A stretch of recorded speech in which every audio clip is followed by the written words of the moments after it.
Banaingia basa banafika deja muvile. M23 inaingia. Yo hapa banafika deja muvile. Banaingia deja.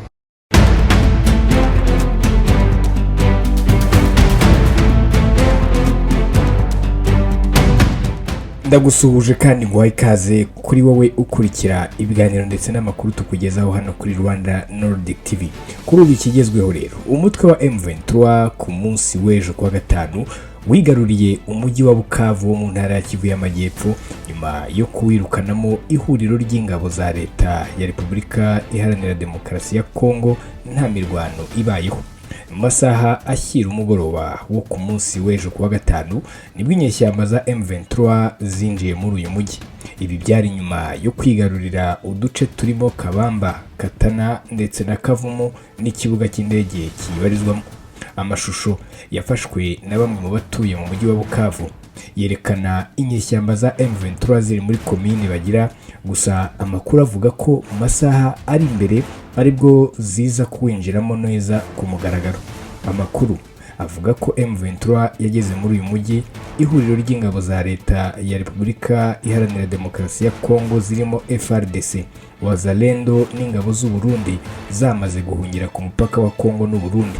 Ikinyamakuru Jeune Afrique kandi ku munsi w'ejo cyanditse ko na guverineri w'intara ya Kivu y'Amajyepfo wa kane ngo yahunze uyu mujyi, ndetse amakuru avuga ko kuri ubu nta muyobozi n'umwe wo ku ruhande rwa leta ukiwubarizwamo. C'est le général de la police qui part.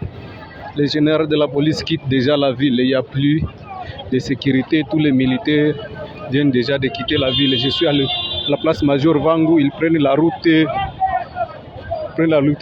d'Ouvira, la route de la plaine d'Ouvira. Là, ce sont les militaires, ce sont les policiers et le reste des autorités qui étaient encore dans la ville viennent de quitter la ville. Là, c'est à la place Major Vangu. Vous voyez les militaires qui sont en train de quitter la ville. Ils ont réquisitionné les véhicules des civils. Voilà, vous les voyez, ils sont là, ils sont là, ils sont là. Ils sont là tous. La ville de Bukavu n'est plus sécurisée. La ville de Bukavu vient de tomber entre les mains de... Sawa. Hapa unafika frontiere ya Kongo. Frontiere ya Kongo iko wazi. Voilà. Wazi, angalia. Frontiere ya Kongo hii. Unaona? Unaona? Unaona? Kwa mimi napita. Hapa ndo wanatusumbua kwa kuambia ase nani COVID wazi. Sio mimi naingia vidi. Angalia frontiere hii. Frontiere ya Congo hii Bukavu. Anguba. Il n'y a personne en tout cas. Vous voyez? Hakuna mtu. Donc frontiere iko wazi. Ukitaka kuingia ingia, ukitaka kutoka ukitaka kucheza Nzambe. Bukavu kandi ifashwe mu gihe Perezida Felix Antoine Tshisekedi yarari i Munich mu Budage aho yitabiriye inama mpuzamahanga yiga ku mutekano. Iyi ikaba ari inama kandi yasabiyemo amahanga gufata inshingano zayo ku Rwanda ashinja kuba ari rwo rwateye igihugu cye. Mais c'est simple, ce qui est nécessaire, c'est de mettre à l'index le véritable responsable de cette situation, qui est connu, c'est le Rwanda. La communauté internationale s'est pris de pitié, comme nous tous à l'époque, en 1994, lorsque le Rwanda a été victime de génocide. Et cette dernière, la communauté internationale, donc, a demandé à la République démocratique du Congo, à l'époque Zaïre, d'ouvrir ses frontières pour accueillir le flot de réfugiés qui fouillaient le génocide. Et ils sont arrivés par centaines de milliers en République du Zaïre. Et malheureusement, parmi eux, il y avait les coupables du génocide aussi. Plus tard, le Rwanda obtiendra le droit de poursuite de ces génocidaires sur le sol congolais. Ifatwa rya Bukavu kandi rije nyuma y'ibyumweru bitatu M23 imaze ifashe umujyi wa Goma.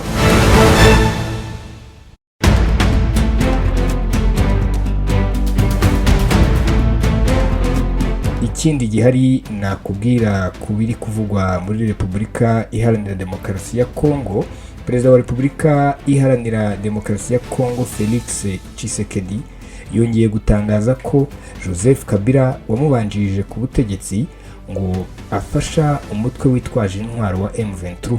Mu kwezi kwa munani k'umwaka ushize wa 2024, Tshisekedi yari yavuze ko Kabila ari inyuma yo kwihuza kw'ihuriro AFC ry'imitwe ya politiki yobowe na Corneille Nangaa n'abarwanyi ba M23.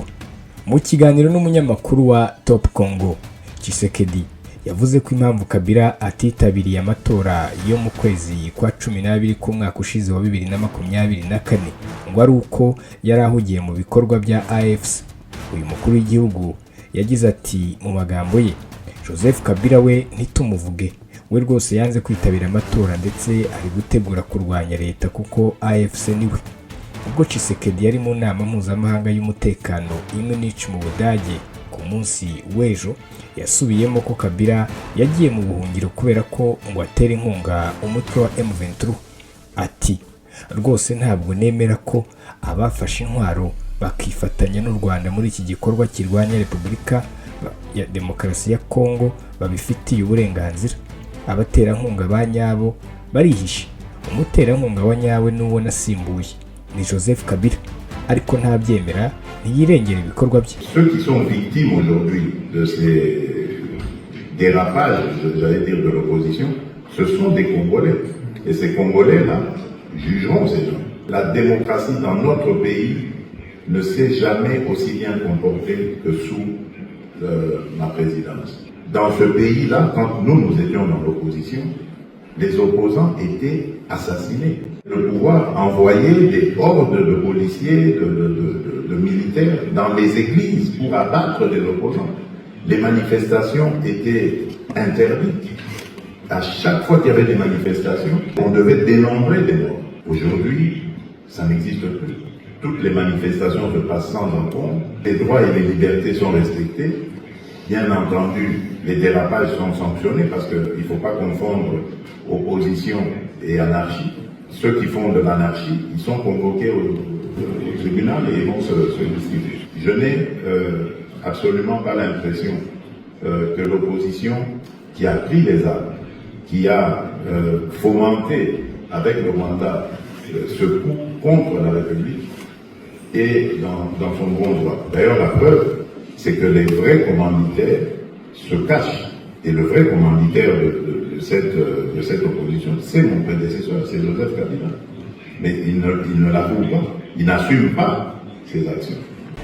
Umunyamabanga nshingwabikorwa w'ishyaka PPRD rya Kabila, Ferdinand Kambere, yamaganye ikirego cya Tshisekedi, agaragaza ko ibyo yavuze ari ikimenyetso cy'uko yananiwe gukemura ikibazo cy'umutekano muke ugaragara mu burasirazuba bwa Repubulika Iharanira Demokarasi ya Kongo. Mu magambo ye ati, bwana mukuru w'igihugu, iyo ushinja Joseph Kabila ubutakaza gushyigikirwa kose kw'igihugu mu gihe usaba ubufatanye mu kurwanya intambara y'ubushotoranyi. Kambere kandi yagaragaje ko yatunguwe n'uko Tshisekedi yatangiye ashinja u Rwanda gutera Repubulika Iharanira Demokarasi ya Kongo, akaba ageze n'aho avuga ko ahanganye na Kabila. Ati mbese iyi ntambara yo mu burasirazuba bwa Repubulika Iharanira Demokarasi ya Kongo ntabwo ikiri ubushotoranyi bw'u Rwanda kuri Repubulika Iharanira Demokarasi ya Kongo, ahubwo iri hagati ye n'uwo yasimbuye. Mu mwaka ushize, urugo rwa Kabila ruherereye Kinshasa rwatewe kenshi n'abashinzwe umutekano bagerageza gusenya igipangu cyarwo kugira ngo hanyuzwe umuhanda. Urubyiruko rushamikiye ku ishyaka UDPS rya Tshisekedi rwiyise Force du Progrès narwo rwateye uru rugo rusubizwa inyuma n'abarinzi barwo. Umugore wa Kabila, Olive Lembe, uyu yashinje ubutegetsi kuba inyuma y'uru rugomo, agaragaza ko bushaka kwangaza umuryango we.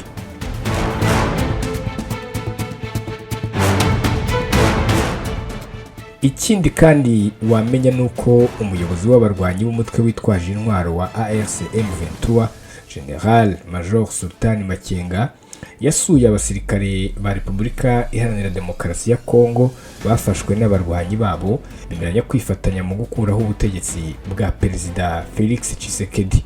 Aba basirikare babarirwa mu magana bari gutorezwa mu kigo cya gisirikare cya Rumangabo giherereye muri teritwari ya Rucuru, intara ya Kivu y'Amajyaruguru. Basuwe na General Makenga ku munsi wo kuwa 4 tariki 16 Gashyantare 2025. General Makenga yagaragarije aba basirikare ko ubutegetsi bwa Tshisekedi bukomeje kwiba abaturage, kwica, gushimuta no kwibasira amoko.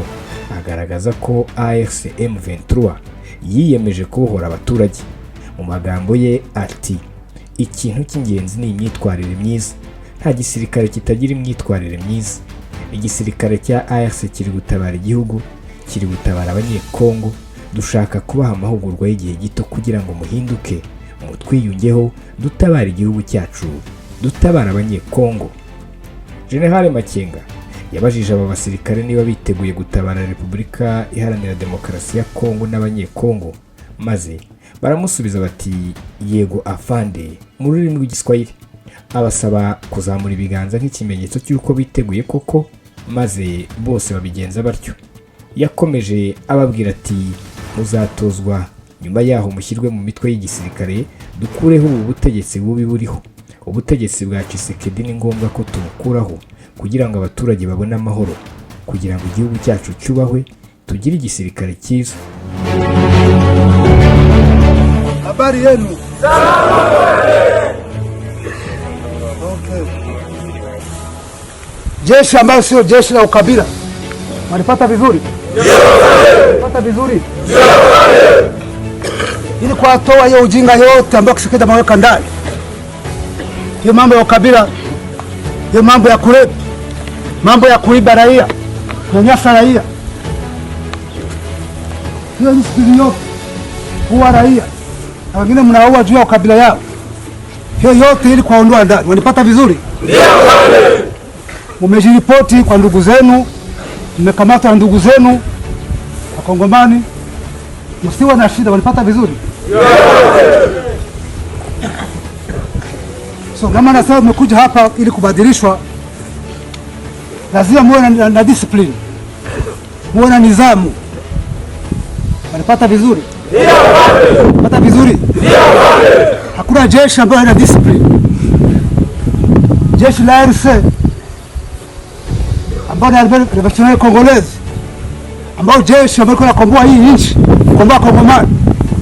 Tunataka baada ya mafunzo kidogo, baada ya kuwabadilisha, muingizwe ndani, tukomboe nchi yetu, tukomboa Kongomani. Uko tayari? Ndio. Uko tayari? Ndio.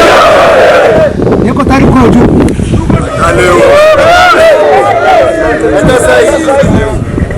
Niko tayari kwa juu. Mwenye yuko tayari kuingizwa kwa RC, mudisha Tshisekedi, mwendelee kuua raia, mwendelee kuiba, mwendelee kufuta banki, mwendelee kunyanyasa raia. Nataka kurudi huko mkono juu. Hakuna? Hakuna. Mko tayari tukomboe nchi yetu? Ndio. Mko tayari tukomboe Kongomani? Ndio.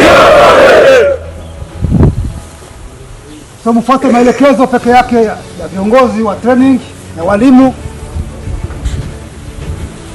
Muda kidogo tukiwa kunachukua weke kwa unit box tofauti, tuondoe hiyo uongozi mbaya ambayo ipo. Ndio hiyo? Ndio. Uongozi wa Tshisekedi lazima tuondoe, ili raia wawe na amani, ili tuwe na nchi ambayo inaheshimika, raia ambao wanaheshimika, tuwe na jeshi nzuri, jeshi la wananchi. Wanapata vizuri? Ndio. Wanapata vizuri? Ndio. Mnapata chakula? Ndio. Mnapata museme, mnapata mpata? Chakula. So kesho tuwapatia mavazi ili mwanze training, viatu, box na mambo mengine, mwanze mafunzo kidogo ili wanajeshi tuwatoe hiyo ujinga hiyo. Hiyo ujinga Tshisekedi hiyo. Baadaye mkomboe nchi yenu. Ndio hiyo? Ndio.